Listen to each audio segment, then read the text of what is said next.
पवित्र श्रीमद् भागवत गीता, पवित्र चारों वेद, पवित्र कुरान शरीफ, पवित्र बाइबल, पवित्र गुरु ग्रंथ साहिब, पवित्र कबीर साहिब की वाणी में छुपे हुए गूढ़ रहस्य अर्थात तत्व को जानने के लिए कृपया अवश्य सुनिए जगत गुरु तत्वदर्शी संत रामपाल जी महाराज के मंगल प्रवचन। बोलो सतगुरुदेव की जय। बंदी छोड़ कबीर परमेश्वर जी की जय। बंदी छोड़ गरीबदास जी महाराज जी की जय। स्वामी राम देवानंद जी गुरु महाराज जी की जय। सर्व संतों की जय, सर्व भक्तों की जय, धर्मी पुरुषों की जय, श्री काशी धाम की जय, श्री छुड़ानी धाम की जय, श्री करौथा धाम की जय, श्री बरवाला धाम की जय। सत साहिब। ग्रीव नमो नमो सतपुरुष को नमस्कार गुरु के नहीं। सुर नर मुनि जन साधुआं संतों सर्वसदी नहीं। सतगुरु साहेब संत सब दंडोतम प्रणाम। आगे पीछे मध्य हुए तिनको जा कुर्बान। नराकार निर्विषम काल जाल भयभंजनम निर्लेपम निज निर्गुणम अकलनो बेशुंदनम। सोहम सुरति समाप्तम सकल समाना निर्तलय। उज्ज्वल हिरंबर हरदमम बेपरवा अथा है। वार पार नहीं मज्जतम। गरीब जो सुमर सिद्ध होई गणनायक गलताना। करो अनुग्रह सोई पारस पद परवाना। आदि गणेश मनाऊं गणनायक देवन देवा। चरण कमल लो लाऊं आदंत करूं सेवा। परम शक्ति संगीतम ऋषि दाता सोई। अवगत गुण अतीतम सत्य पुरुष निर्मोही। जगदम्बा जगदीशम मंगल रूप मुरारी। तन मन अर्पों शीसम भक्ति मुक्ति भंडारी। सुर नर मुनि जन ध्यावे ब्रह्मा विष्णु महेशा। शेष मुगावे पूज्य आदि गणेशा। इंद्र कुबेर सरीखा वरुण धर्म राय जावे। समरस जीवन जी का मन इच्छा फल पावे। 33 कोटि अधारा जावे शेष 88। उतरे भव जल पारा कट है यम की फांसी। 33 कोटि अधारा जावे शेष 88। उतरे भव जल पारा कट है यम की फांसी। सत साहिब। कर जोरूं विनती करूं धरूं चरण पर शीस।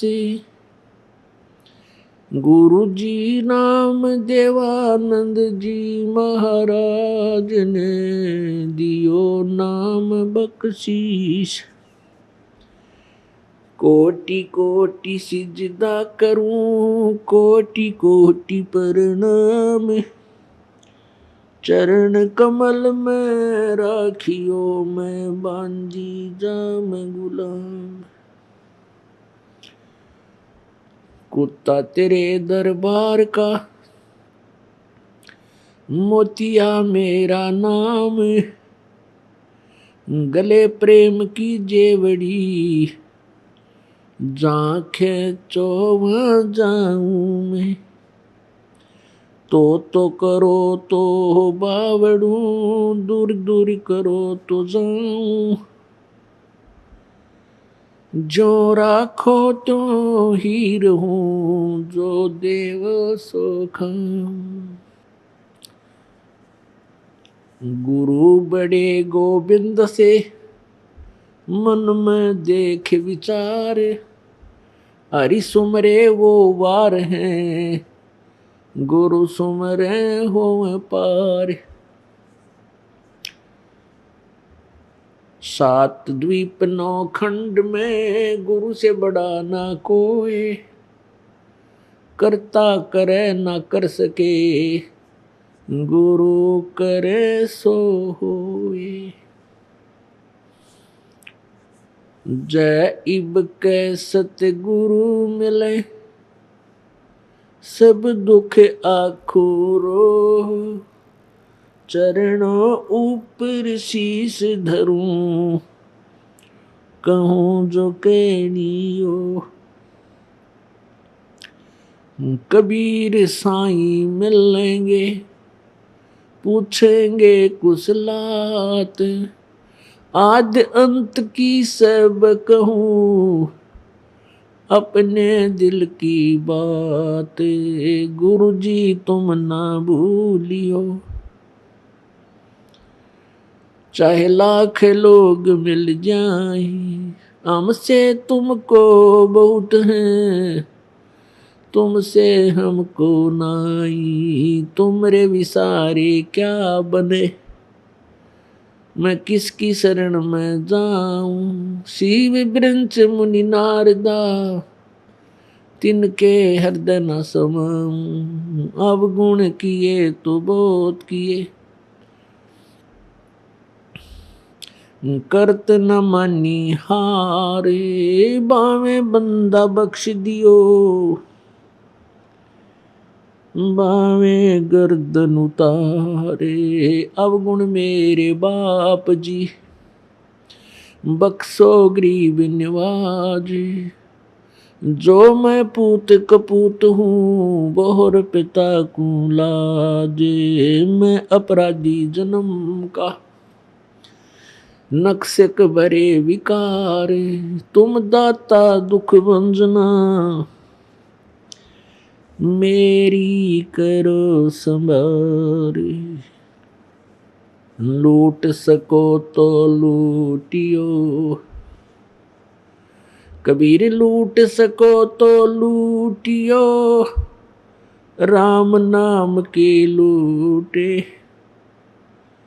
पीछे फिर पछताओगे। प्राण जहांगे छूट, नहीं भरोसा देह का, विनस जावे छिन माही। श्वास उश्वास में नाम जपो हो, और यतन कछु नाही। श्वास उश्वास में नाम जपो, व्यर्था श्वास मत खो। ना जाने इस श्वास को हो, आवन हो कि न हो। मानुष जन्म दुर्लभ है, मिले न बारंबार। तरवर से पत्ता टूट गिरे, वो बोर न लगता डार। बंदे तू कर बंदगी, जय चावे दीदार। अवसर मानुष जन्म का भाई, मिले न बारंबार।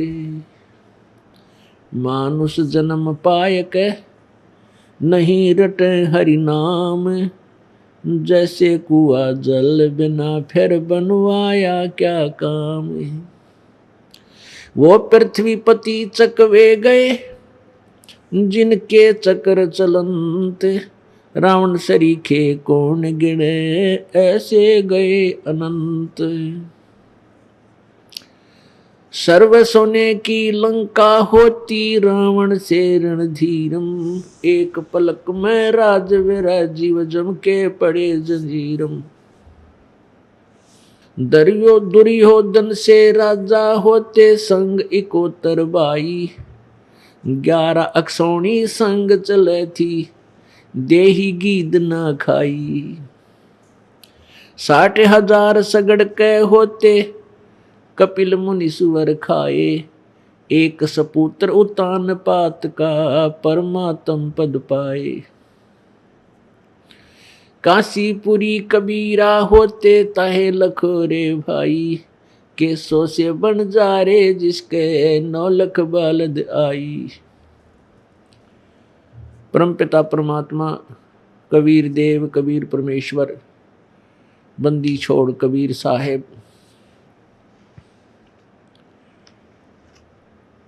ये पूर्ण परमेश्वर हैं, सर्व सृष्टि रचनहार हैं। अनंत कोट ब्रह्मांड का, एक रति नहीं भार। सतगुरु पुरुष कबीर हैं ये कुल के सिरजनहार। ये वही परमात्मा है जो बनारस में जुलाहा रूप में 120 वर्ष रहकर सहशरीर आए थे, सहशरीर चले गए। उस परमेश्वर को ना पहचान कर हम अभी तक सब मानव समाज परमात्मा से वंचित रहा, काल के जाल में फंसा हुआ है। परमात्मा को न पहचानने का कारण रहा है ये अज्ञानी संत, ऋषि, महर्षि, जिनको अपने सदग्रंथों का यथार्थ ज्ञान नहीं था। परमेश्वर कबीर देव ने, सच्चिदानंद घन ब्रह्म ने स्वयं आकर के, सहशरीर आकर के 120 वर्ष बनारस में रह करके अपनी महिमा की वाणी, अपनी जानकारी कबीर वाणी द्वारा हमें प्रदान की। और बुद्धिमान जो परमात्मा को पहचाना जिस महान आत्मा ने, उसने उसको लिपिबद्ध किया। लेकिन हम उस वाणी को पहचान नहीं सके। हमारे को उस वाणी को पहचानने नहीं दिया इन नकली संतों, ऋषियों ने।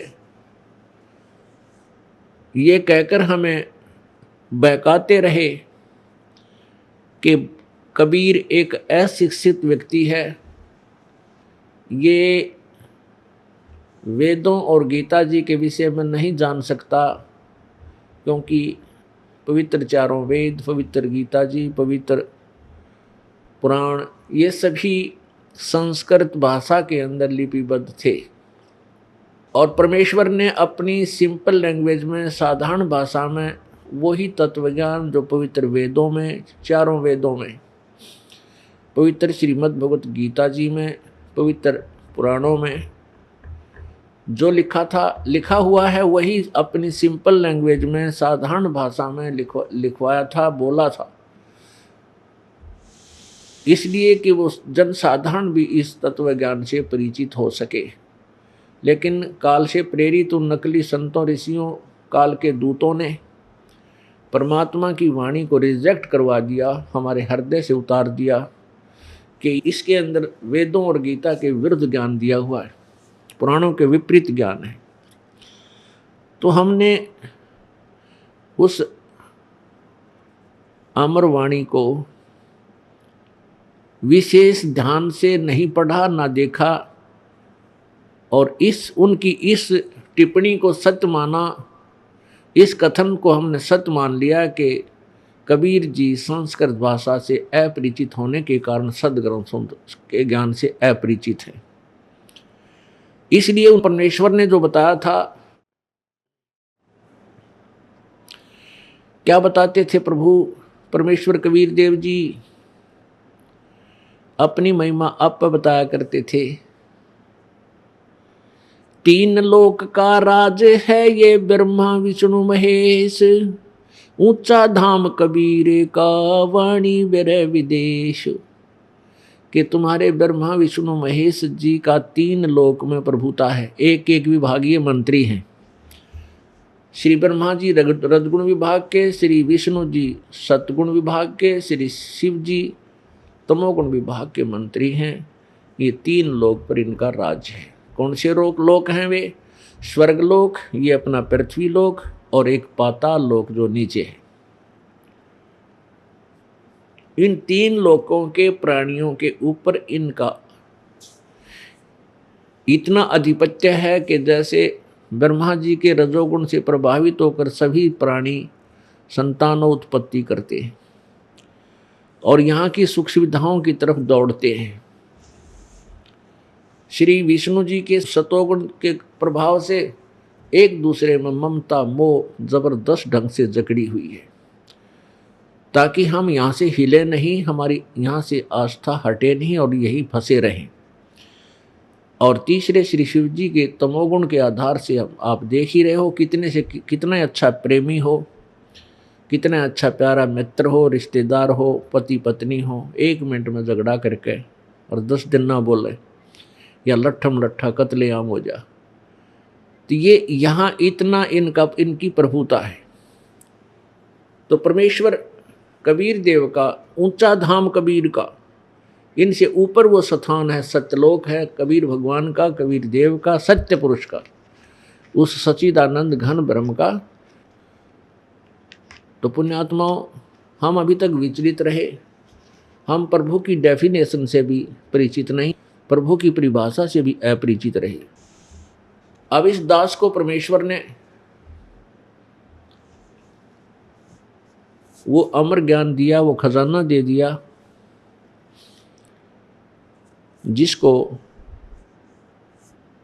अब समझने के बाद, वो तत्व ज्ञान दिया है जिसको जानने के उपरांत हम परमात्मा को पहचान सकते हैं। और ये वो अनमोल खजाना है जो अपने ही घर में दबा हुआ था, अपने सदग्रंथों में भी लिखा हुआ था, लेकिन हम परमात्मा के संकेत को समझ नहीं सके। जैसे गीता जी अध्याय नंबर 8 के श्लोक नंबर 13 में गीता ज्ञान दाता कहता है कि मेरा एक ओम नाम है, और जो इसका अंतिम समय में भी जो इसका स्मरण करता हुआ शरीर छोड़कर जाता है, यानी आखिरी सांस तक मेरी ही भक्ति करता है, तो परम गति को प्राप्त होता है। और गीता ज्ञान दाता ने 7वें अध्याय के 18वें श्लोक में अपनी परम गति को अनुत्तमाम, अति अश्रेष्ठ कहा है, घटिया बताया है। क्यों बताया है? क्योंकि 4थे अध्याय के 5वें श्लोक में गीता ज्ञान दाता कहता है, अर्जुन तेरे और मेरे बहुत जन्म हो चुके हैं, तू नहीं जानता, मैं जानता हूँ। क्योंकि जन्म मृत्यु गीता ज्ञान दाता की भी है, ब्रह्मा विष्णु महेश जी की भी है, और ब्रह्म की भी है, पर ब्रह्म की भी है। गीता ज्ञान दाता ब्रह्म है, लेकिन वो पूर्ण परमात्मा, पूर्ण ब्रह्म, सत्य पुरुष कबीर देव है, उसकी जन्म मृत्यु नहीं है, वो अजरो अमर है। इसलिए 15वें अध्याय के 4थे श्लोक में कहा कि अर्जुन, जब तुझे तत्वदर्शी संत मिल जाए, उसके पश्चात उस परमेश्वर के उस परम पद की खोज करनी चाहिए, जहाँ जाने के बाद प्राणी कभी लौटकर संसार में नहीं आती, अर्थात पूर्ण मोक्ष प्राप्त कर लेते, सदा के लिए जन्म मृत्यु से रहित हो जाते। और जिस परमेश्वर ने सर्व ब्रह्मांडों की रचना की है, संसार रूपी वृक्ष की जिसने ये रचना की है, और मैं उसी की शरण में हूँ, गीता ज्ञानदाता कहता है। इसलिए 18वें अध्याय के 62वें श्लोक में कहा कि अर्जुन, तू सर्वभाव से उस परमेश्वर की शरण में जा, जिसकी कृपा से तू परम शांति और शाश्वतम स्थानम, अर्थात उस सनातन परम धाम, उस सतलोक को प्राप्त होगा। सतलोक माने सच्चा लोक, रित धाम, सच्चा लोक, जो कभी सतधाम, सत्यलोक, जिसको जो कभी नष्ट नहीं होता। पुण्यात्माओं, इसलिए गीता अध्याय नंबर 7 के श्लोक नंबर 18 में अपने वाली साधना को भी अनुत्तमम बताया है, घटिया बताया है, क्योंकि और परमात्मा है कोई जिसकी भक्ति से पूर्ण मोक्ष होता है। इसलिए गीता अध्याय नंबर 17 के श्लोक नंबर 23 में कहा है कि उस परमेश्वर के पाने का, उस सच्चिदानंद घन ब्रह्म अर्थात पूर्ण परमात्मा परमेश्वर की साधना का केवल ओम तत्सत इति निर्देश है, ब्रह्मण त्रिविध समर्थ है। उस पूर्ण परमात्मा सच्चिदानंद घन ब्रह्म की भक्ति का केवल ओम तत्सत, ये 3 मंत्र का जाप है, जो 3 विधि से इसका जाप सिमरण किया जाता है। और सृष्टि के प्रारंभ में विद्वान पुरुष जो तत्व ज्ञान से परिचित हुए, इसी आधार से अपनी साधनाएं यज्ञ आदि किया करते थे। पुण्यात्माओं, कुछ संतजन हरि ओम, इस ओम तत्सत के साथ हरि ओम और लगा के अपनी तरफ से ये एक मंत्र बनाकर अपने अनुयायियों को देते हैं। इसका ही रट शुरू करवा दी, हरि ओम तत्सत, हरि ओम तत्सत, हरि ओम तत्सत। ऐसे ऐसे कई पुजारी हमें मिले, उन्होंने बताया कि वो संत ये नाम देता है, वो संत ये नाम देता है, और उनके भूत अंदर प्रवेश है, प्रेत उनके अंदर प्रवेश हैं, उनकी दुर्गति हो रही है, चक्कर खा के गिर जाते हैं, हंसी आंखें हो जाती हैं, तो क्या कहते हैं? कहते तेरी साधना का फल है। नकम्यों, जो टट्टू फल है, आंखें ठहर गई, आंख लाल होगी, मूर्छा आ गई, बोले तेरी साधना। और क्या कहें? तुम्हारी साधना का फल है, भक्ति करो, तुम्हारी सुरती चढ़ गई, तुम्हारी कुंडली खुल गई। मूर्ख बनाने तो अतिरिक्त कुछ भी काम नहीं। ये सब व्यर्थ बातें हैं, क्योंकि इनको ओम तो सीधा मंत्र है। खुद गीता ज्ञानदाता 8वें अध्याय के 13वें श्लोक में कहता है मेरा एक ओम मंत्र है, और उस परमात्मा के पाने के ये तीनों मंत्रों का सहयोग है। ब्रह्म की साधना भी करनी है, और तत्नाम परब्रह्म का मंत्र है, ये कोई सांकेतिक मंत्र है। और सत ये पूर्ण परमात्मा परमेश्वर की भक्ति का मंत्र है, ये सांकेतिक है, ये गुप्त है, ये दास बताएगा। वस्तु कहीं खोजे कहीं, किस विधि लागे हाथ, एक पलक में पाइयो भेदी ले लो साथ। वस्तु कहीं और खोजे कहीं, ढूंढे कहीं, किस विधि लागे हाथ, एक पलक में पाइयो भेदी लीजिए साथ। अब ये अपना खजाना अपने ही घर में, अपने ही सदग्रंथों में विद्यमान है, लेकिन ये सांकेतिक है, और सांकेतिक को भेदी बता सकता है, तत्वदर्शी संत ही बता सकता है, अन्य कोई नहीं बता सकता। तत्वदर्शी संत स्वयं परमेश्वर बनकर आए थे। कबीर देव जी आज से लगभग 600 वर्ष पहले बनारस में, काशी में 120 वर्ष रहे। तब उन्होंने ये तत्व ज्ञान अपनी अमृतवाणी कबीर वाणी में लिखा था। सच्चिदानंद घन की वाणी में पूरा विस्तार से लिखा, और उसको हम नहीं समझ सके, कबीर पंथी भी नहीं समझ सके। पता नहीं क्या के क्या नाम देते हैं, पता नहीं क्या व्याख्या करते हैं। और दूसरे तो जो कबीर पंथी नहीं है, वो तो कबीर जी की वाणी को समझ ही क्या सकते हैं, वो तो है ही अलग से, उनकी लाइन ही दूसरी है। और जो वेदों को शिरोधार्य मानते हैं, वेदों को सत्य मानते हैं, वो वेदों को नहीं समझ सके। हाय हाय, परमात्मा की वाणी है। भाई सतगुरु बिन काहू न पाया ज्ञाना, जो थोथा बुझ छड़े किसाना। भाई गुरु बिन वेद पढ़े जो प्राणी, समझे न सार रहे अज्ञानी। अब प्रसंग चल रहा है कि वस्तु कहाँ खोजे कहाँ, किस विध लागे हाथ, एक पलक में पाइयो भेदी लीजिए साथ। एक समय एक गांव में एक साहूकार रहता था, और उस साहूकार ने अपना धन अपने ही जमीन में, अपने ही बाउंड्री में दबा रखा था, अपने घर में ही नीचे गहरा दबा रखा था।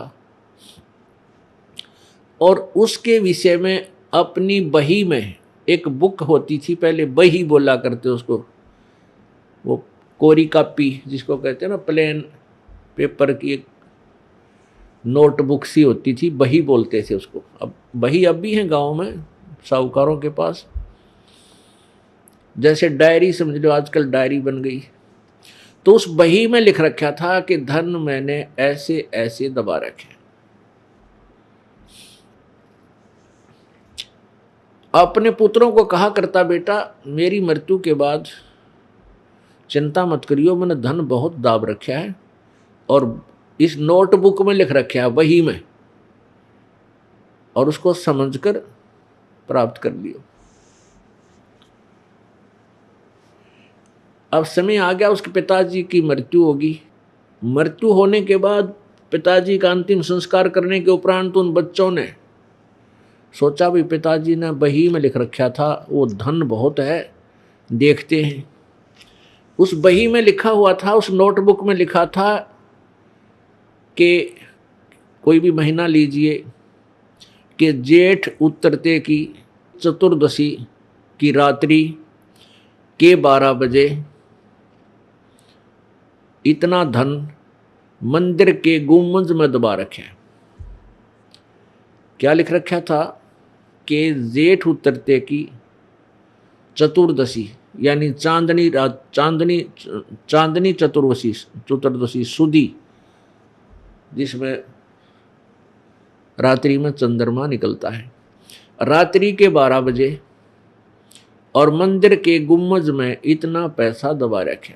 उस साहूकार ने अपने ही आंगन में एक मंदिर बनवा रखा था और उस मंदिर का ऊपर गुम्मज बना हुआ था, पूजा करते थे उसमें। तो उनके पुत्रों ने बही को पढ़ा, उस नोटबुक में लेख पढ़ा और रात्रि के समय 12 बजे वो मंदिर का गुम्बद फोड़ दिया, आकि इसमें धन दाब रखा पिताजी।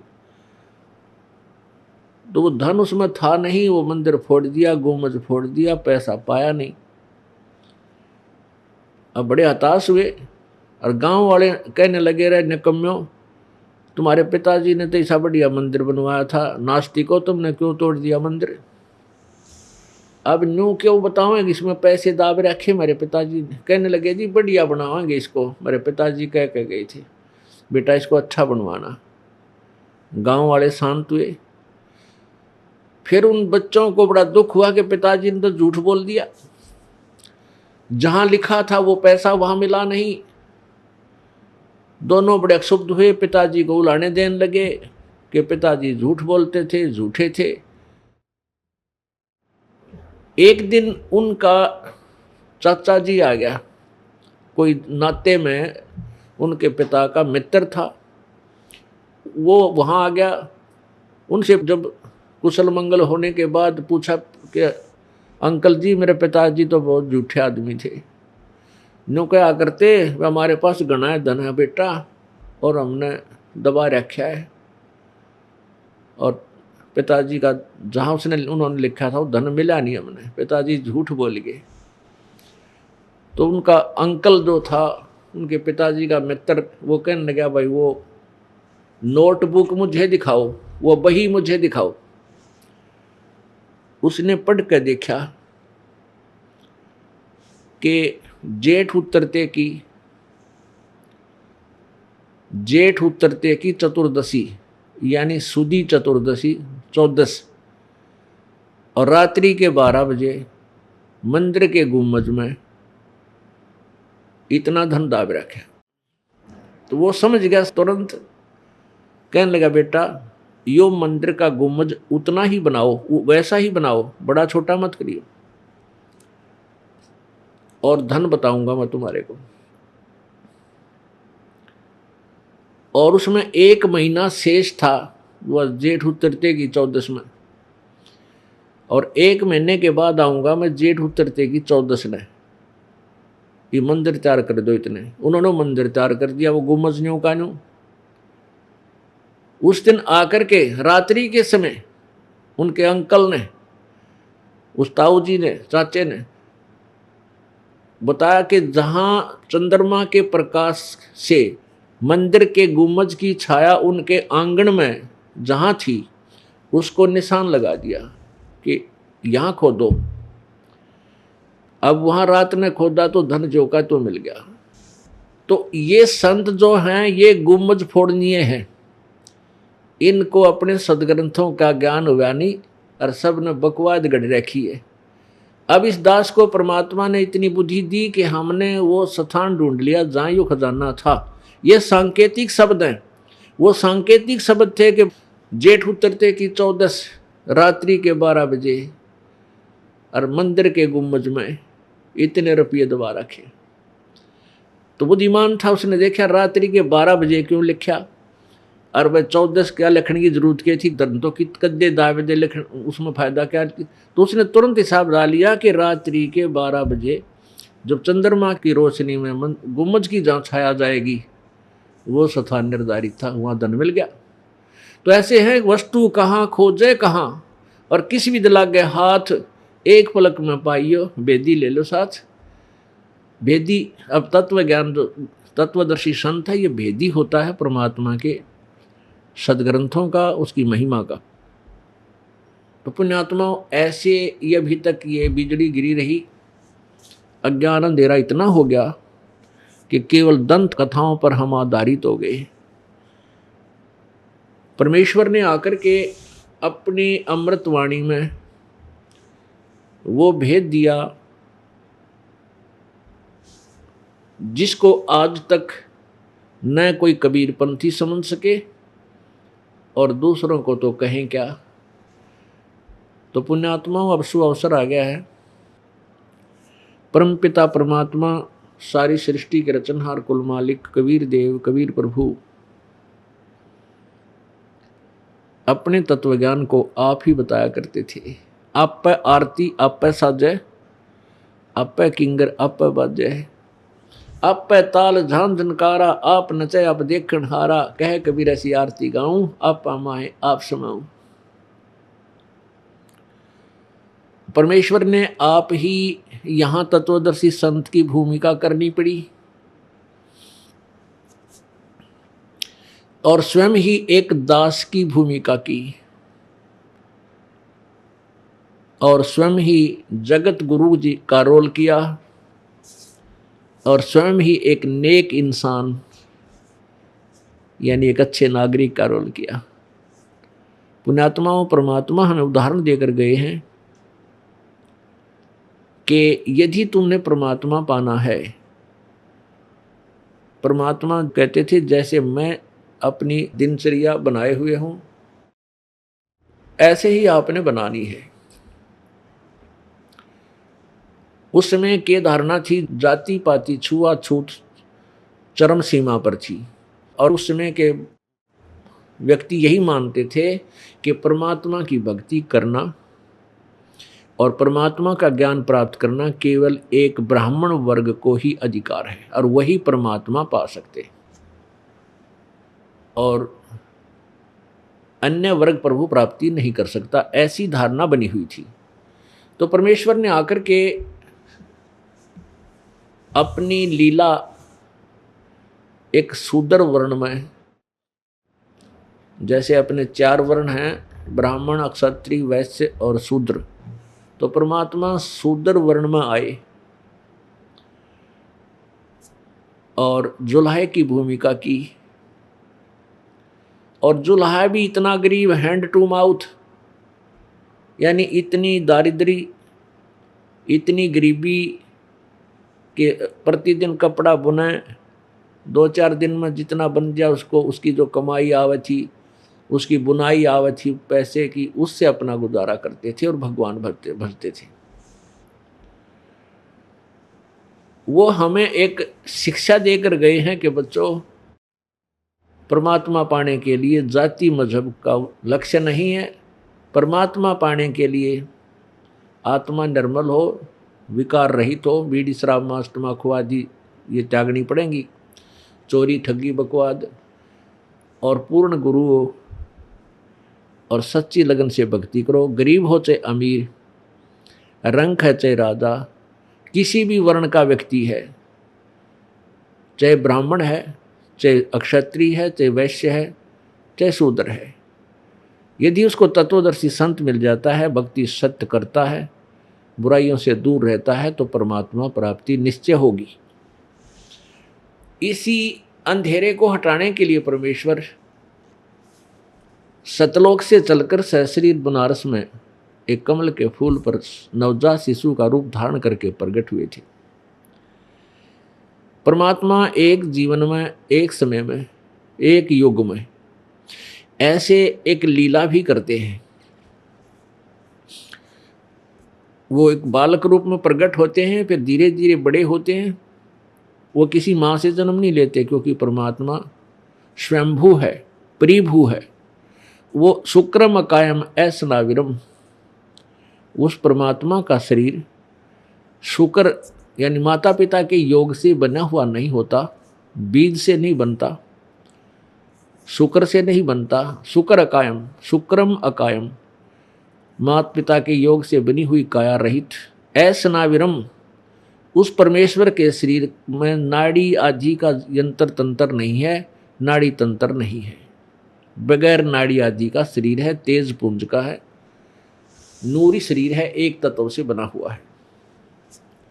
वो परमेश्वर कबीर मनीषी स्वयंभू परिभू, परिभू माने सबसे पहले वाला, प्रभु, परिभू सबसे पहले वाला मालिक, और स्वयंभू यानी वो उसका कोई उत्पत्ति करता नहीं है, स्वयंभू है, वो अपने आप मालिक है।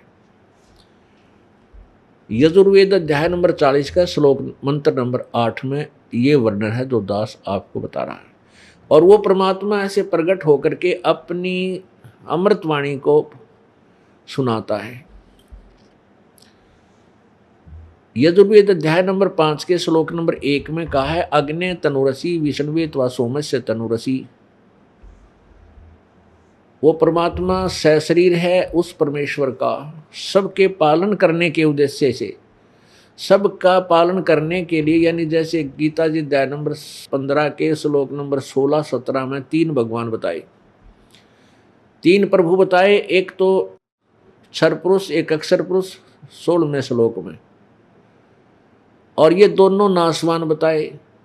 फिर गीता जी के 15वें अध्याय के 17वें श्लोक में कहा है कि उत्तम पुरुष है तू अन्य, जो श्रेष्ठ भगवान है, सही परमात्मा है, वो तो ऊपर वाले क्षर पुरुष और अक्षर पुरुष से कोई और है। परमात्मा इति उदाहरत है, जिसको भगवान कहते हैं, परमात्मा कहते हैं। और यह लोक त्रयम् आविश्य विभर्ति अवैश्वर है, वही तीनों लोकों में प्रवेश करके सबका धारण पोषण करता, वो अविनाशी परमात्मा है, परमेश्वर है। अब यहां वही प्रश्न आ जाता है कि वो परमात्मा विष्णुवे तवा सोमस्य तनुरसी, विष्णुवे माने तीनों लोकों में प्रवेश करके सबका धारण पोषण करने के लिए भी उस परमेश्वर का अन्य शरीर है। तो पुण्यात्माओं, परमात्मा सशरीर है। और ये अनाड़ी अज्ञानी ऋषि महर्षि संत अभी तक प्रभु को निराकार बताते हैं, जबकि हमारे वेद, हमारे सदग्रंथ इस बात की गवाही देते हैं कि परमात्मा सशरीर है।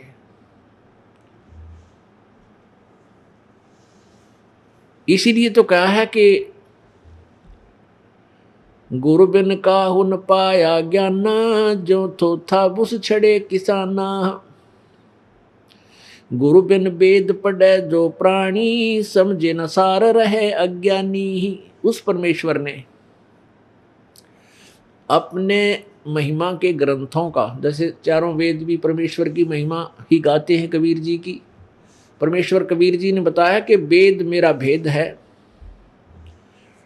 और मैं ना वेदन के माही, अर्जुन वेद से मैं मिलूं वो वेद जानते नहीं।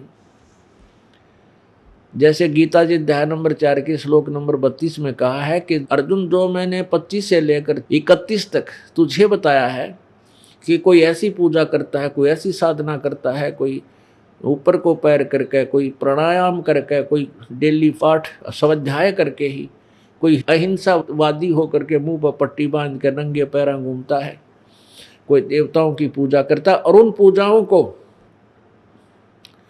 पाप नाशक जान कर करता है, अपनी साधना न बढ़िया मान के करता है। लेकिन चौथे अध्याय के 32वें श्लोक में कहा है कि इस प्रकार की बहुत सी विस्तार से और जो वास्तविक ज्ञान है इन साधनाओं के विषय में, वो सच्चिदानंद घन की वाणी में लिखा है। ब्रह्मण मुखे यानी सच्चिदानंद घन, इन्होंने अनुवादकर्ताओं ने चौथे अध्याय के 32वें श्लोक में ब्रह्मण का अर्थ वेद कर दिया। नहीं, ब्रह्मण का अर्थ यहाँ वेद नहीं है।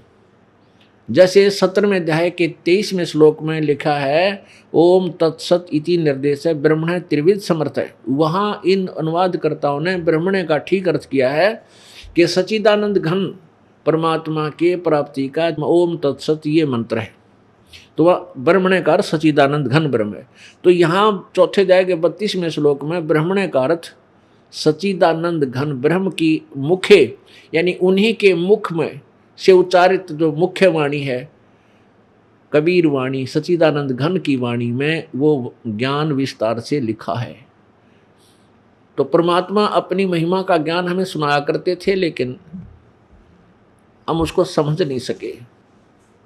अब क्या बताते हैं, वो सच्चिदानंद घन की वाणी अलग है इन वेदों से, वो वेद है, वो भी वेद है, वो भी एक अलग से ज्ञान है जिसमें चारों वेद, 18 पुराण, उपनिषद आदि सभी का समावेश है। तो कबीर परमात्मा ने कहा कि वेद मेरा भेद है, ये तुम्हारे चारों वेद जो हैं मेरे ही विषय में जानकारी देते हैं, परंतु मैं ना वेदन के माही, अर्थात मैं इन वेदों में वर्णित विधि से मेरी प्राप्ति नहीं है, क्योंकि इसमें क्लियर नहीं है, मेरे पाने की विधि स्पष्ट नहीं है, केवल ब्रह्म तक की साधना क्लियर लिखी है कि ब्रह्म का ओम जाप है। और जौन वेद से मैं मिलूं वो वेद जानते ना। गीता जी के 4th अध्याय के 32वें श्लोक में कहा है कि इस प्रकार की बहुत से यज्ञ विस्तार से सच्चिदानंद घन की वाणी में विस्तार से लिखे हैं, और उनको जानकर ये पूर्ण रूप से प्राणी मोक्ष प्राप्त कर लेता है। 4th अध्याय के 34वें श्लोक में कहा है कि अर्जुन, उस तत्व ज्ञान को, सच्चिदानंद घन की वाणी को किसी तत्वदर्शी संत के पास जाकर समझ, उनको दंडवत प्रणाम करने से, कपट छोड़कर प्रश्न करने से वो तत्वदर्शी संत तुझे परमेश्वर के बारे में यथार्थ जानकारी देंगे। इसी से दुहा कि गीता ज्ञान से अन्य कोई और ज्ञान है जो गीता ज्ञान दाता अपरिचित है, और उसको बताने वाला भी कोई तत्वदर्शी संत है। वो तत्वदर्शी संत की पहचान 15वें अध्याय के गीता जी के प्रथम श्लोक में कहा कि ऊपर को जड़ और नीचे को तीनों गुण रूपी रजगुण ब्रह्मा, सतगुण विष्णु, तमगुण शिवजी रूपी शाखाओं का ये उल्टा लटका हुआ संसार रूपी वृक्ष है। और जो संत इसको जड़ से लेकर पत्तों तक सभी अंगों सहित जानता है, स वेदवित, वो वेद के तात्पर्य को समझने वाला, जानने वाला है, अर्थात वह तत्वदर्शी संत है। कबीर परमेश्वर स्वयं आकर के तत्वदर्शी संत की भूमिका की थी प्रभु ने। अक्षर पुरुष एक पेड़ है, निरंजन वा की डार, और तीनों देवा शाखा हैं, ये पात्र रूप संसार। ओए होए, परमेश्वर ने स्वयं आकर के अपनी महिमा अप बताई, अप आरती, अप साजे, अप किंगर, अप बाजे, अप ताल झांझ नकारा, आप नचे आप देखन हारा। कह कबीर ऐसी आरती गाऊं, अप मध्य अप समाऊं। ये देखिएगा, ये संसार रूपी वृक्ष गीता जी अध्याय नंबर 15 के श्लोक नंबर 1 से 4 तक जो वर्णन है, और 15वें अध्याय के 16 और 17 में और 1 से 4 में जो वर्णन है, परमात्मा कबीर जी ने स्वयं बताया है कि अक्षर पुरुष एक पेड़ है, निरंजन वा की डार, और तीनों देवा शाखा है, ये पात्र रूप संसार। गीता जी अध्याय नंबर 15 के श्लोक नंबर 1 में तत्वदर्शी संत की पहचान बताई है कि ऊपर को जड़ वाला, नीचे को तीनों गुण रूपी शाखा वाला, ये उल्टा लटका हुआ संसार रूपी वृक्ष है जिसकी ऊपर न जड़ है, नीचे को शाखाएं हैं। और जो संत सभी शाखाओं सहित कौन जड़ है, तना कौन भगवान है, डार कौन परमात्मा है, शाखा कौन भगवान है, और पत्ता क्या है, जो इनके विषय में जानता, सवेदवित, वो तत्वदर्शी संत है, वह वेद के तात्पर्य को जानने वाला है, वेदों का सही रहस्य वही जानता है। तो परमेश्वर ने स्वयं आकर बताया था, अक्षर पुरुष एक पेड़ है, और निरंजन वा की डार, और तीनों देवा शाखा है, ये पात्र रूप संसार। ये देखिएगा, ये संसार रूपी उल्टा लटका हुआ वृक्ष, ये एक संसार रूपी उल्टा लटका हुआ संसार रूपी वृक्ष समझो। ये जड़ है, यह सच्चिदानंद घन, ये पूर्ण परमात्मा तो समझो जड़ है, जो तीनों लोकों में प्रवेश करके सबका धारण पोषण करता है। ये तना है।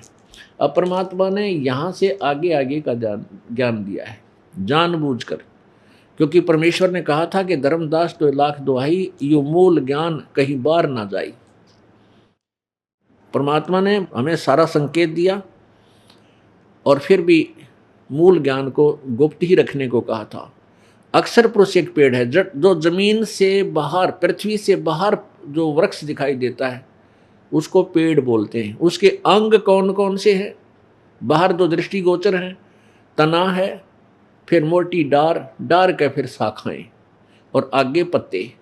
तो परमात्मा ने कहा कि अक्षर पुरुष एक पेड़ है, जो तना है, ये एक पेड़ समझो, और जो तना है वो अक्षर पुरुष है, और डार जो है उसकी यो ज्योति निरंजन है, वो डार के फिर शाखाएं हैं, वो ब्रह्मा, रजगुण ब्रह्मा, सतगुण विष्णु, तमगुण शिव जी है। और फिर आगे जो पत्ते हैं, पत्ता रूप संसार समझो। अब देखिएगा, ये तना जो है ये अक्षर पुरुष है। ये देखिएगा, तना जो है इसको अक्षर पुरुष समझो, पढ़कर देखो। ये है अक्षर पुरुष, ये तना है अक्षर पुरुष अर्थात परब्रह्म। ये फिर डार है, इससे मोटी डार निकली, ये ब्रह्म या अक्षर पुरुष कहो, जो गीता जी अध्याय नंबर 15 के श्लोक नंबर 1 से 4 और गीता जी अध्याय नंबर 15 के 16-17 श्लोक में 16 में लिखा है अक्षर पुरुष और अक्षर पुरुष। ये दो प्रभु हैं, दो पुरुष हैं, दो भगवान हैं, लेकिन ये दोनों नासवान हैं और इनके लोकों में जितने प्राणी हैं ये स्वयं भी नासवान, इनके प्राणी भी नासवान, जीव आत्मा नहीं मरती। ये अक्षर पुरुष तो ये पेड़ का तना समझो, और क्षर पुरुष मोटी डार समझो, और तीनों गुण रजगुण ब्रह्मा, सतगुण विष्णु, तमगुण शिवजी रूपी ये तीनों शाखाएं हैं, और पात रूप संसार। अब ये जड़ कौन है? ये पूर्ण ब्रह्म परमेश्वर परम अक्षर ब्रह्म, ये जड़ है, ये जड़ है, ये परम अक्षर ब्रह्म है। यहाँ से खुराक चलती है मूल से, और तना में आई, तना से डार में आई, डार से ब्रह्मा विष्णु महेश में आई, और आगे इन पत्तों को इन्हीं के माध्यम से प्राप्त हुई। अपने आत्मा परमेश्वर ने आकर के ही अपना वास्तविक ज्ञान हमें प्रदान किया। अपनी सच्चिदानंद घन की वाणी में अर्थात कबीर वाणी में, परमेश्वर की वाणी में यह विद्यमान है। अब थोड़ी सी दृष्टि डालिएगा अपनी पवित्र गीता जी, जिसमें दास ने जो मौखिक बोल के आपके सुनाया है, अब उसको आपके रूबरू करना आवश्यक हो गया, क्योंकि ये ज्ञान ऐसा जटिल बन गया है। इन अज्ञानी ऋषियों और संतों ने, गुरुओं ने इसके विपरीत ज्ञान देकर के अज्ञान से रंग दिया जनता को। अब उस अज्ञान को हटाने के लिए, उस नकली पेंट को रिमूव करने के लिए रह रह कर रेग मारना पड़ता है, और फिर वो ओरिजिनल पेंट करना होगा, फिर वो कभी नहीं उतरेगा। अब ऐसा रंग है ये। अब दास ने ये पहले वाला रंग भी उतारना है और नया रंग पेंट भी करना है, पेंट नया ये लगाना है आपके। और उन्होंने क्या करना है, जो नकली हैं, झूठे, जो गलत ज्ञान को प्रचार करते हैं, उन्होंने उसी पुराने रंग पर, नकली पर पोचा मारना है, और वो चल रहा है। उस पुराने पेंट पर ही पेंट रंग मिलाना कोई ज़्यादा दिक्कत नहीं, लेकिन उसको उतारना फिर नए ढंग से सेट करना, ये बहुत डिफ़िकल्ट है, और ये करना आवश्यक है। इसके लिए आपको सदग्रंथ रूबरू कराने अति आवश्यक होगे, नहीं तो कोई ना सुने इन बातों ने, क्योंकि कदे सुनी को नहीं, ये ज्ञान कभी किसी ने सुनाया नहीं, तो हमने सच्चा ज्ञान तो झूठा लग रहा है, और उस झूठे को हम सत्य मान बैठे।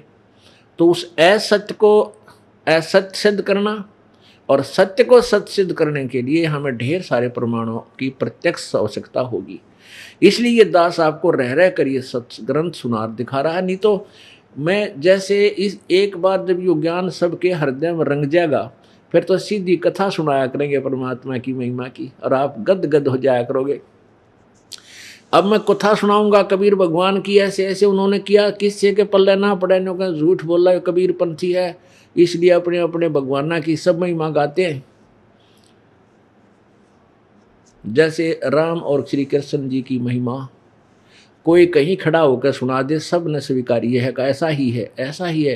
क्या सुनाया करते? अजरो अमर हैं, सर्वशक्तिमान है, सर्वेश्वर हैं, महेश्वर हैं, इनके कोई माता पिता नहीं, सब ब्रह्मांडों के रचने वाले, यही कुल के मालिक हैं। तो इस असत्य को हजारों बार सुनने से हमने इसको सत्य मान लिया था, जबकि ये ब्रह्मा विष्णु महेश कहते हैं हम तो नासवान हैं, इनकी अपनी जीवनी में लिखा है। तो पुण्यात्मा, यदि ये सदग्रंथ रूबरू ना करे ये दास, तो कोई ना सुने, इस दास के एक वचन को भी नहीं सुने, और डले मारे, पत्थर मारना, झूठा है, कपटी, हमारे देवताओं को यो जो नासवान बताता है, एक समस्या और पैदा हो जाए। तो इसलिए इस दास ने रह रह कर ये सदग्रंथ आपके रूबरू कराने अति आवश्यक हो गए, ताकि मुझे पत्थर ना पड़े, मुझे धक्के ना लगे। जैसे पुण्यात्मा, इस दास को इन सदग्रंथों की पवित्र चारों वेद, पवित्र श्रीमद् भगवद गीता, पवित्र पुराण आदि, इन सदग्रंथों की दास को आवश्यकता नहीं थी। ये नहीं कि मैं इनका आदर नहीं करता या इनको गलत मानता हूँ, क्योंकि मुझे वो ज्ञान मिल गया जो इनमें तो है, वो तो है ही है, लेकिन जो इनमें लिखा है कि वो ज्ञान और किसी से पूछो, ये इनकम्प्लीट शास्त्र हैं, ग्रंथ हैं, ऐसे वेद हैं। यजुर्वेद अध्याय नंबर 40 के श्लोक नंबर 10 से लेकर 13 तक स्पष्ट किया है वेद ज्ञान दाता ब्रह्म ने कि कोई तो परमात्मा को जन्म लेने वाला, उत्पन्न होने वाला कहता है, कोई उत्पन्न न होने वाला कहता है, अर्थात कोई साकार बताता है, कोई निराकार बताता है। उस परमेश्वर के विषय में यथार्थ ज्ञान तो तत्वदर्शी संत बताएंगे, उनसे सुनो।